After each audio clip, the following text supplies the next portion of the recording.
కొడంగల్ పట్టణ కేంద్రంలో పాఠశాలలకు వెళుతున్న విద్యార్థులు ప్రైవేటు వాహనాలైన ఆటోలు ఇతర వాహనాలపై హద్దు అదుపు లేకుండా ప్రయాణిస్తున్నారు.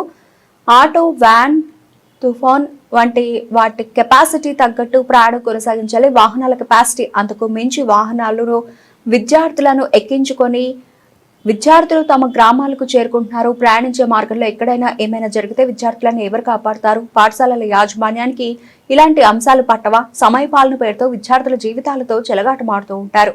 తమ పాఠశాల యాజమాన్యాలు విద్యార్థికి మరియు ఆయా పాఠశాలకు సంబంధించిన రంగురంగుల బట్టలు, టై, బెల్ట్, ఐడెంటిటీ కార్డ్, షూ, అలాగే నోట్బుక్స్ ఇలాంటి వ్యాపారంపై వాళ్లకు ఏకాగ్రత ఉంటుంది. కానీ విద్యార్థులు ప్రయాణించే వాహనాలపై మాత్రం పట్టింపులు ఉండవు. మరికొన్ని ప్రైవేటు పాఠశాలల్లో సరైన సొంత భవనాలు, ఆటస్థలం, గ్రంథాలయం, అగ్నిమాపక సేఫ్టీ, త్రాగడానికి మంచినీరు, మూత్రశాలలు, తరగతి గదులు ఉండవు. ఇలా చెప్పుకుంటూ పోతే మరెన్నో సమస్యలతో పాఠశాలలు కొనసాగుతాయి. విద్యార్థులకు సమస్యలు రావడానికి కారణం ప్రభుత్వంలో పనిచేసే ఉద్యోగులు కాదా? మండలంలో కొన్ని గ్రామాలకు ఆర్టీసీ బస్సులు వెళ్ళవు. కావున గ్రామాల్లో ప్రైవేటు వాహనాలు తిరుగుతూ ఉంటాయి. కానీ ఈ వాహనాలను పరిశీలించే అధికారులు మాత్రం కనిపించరు.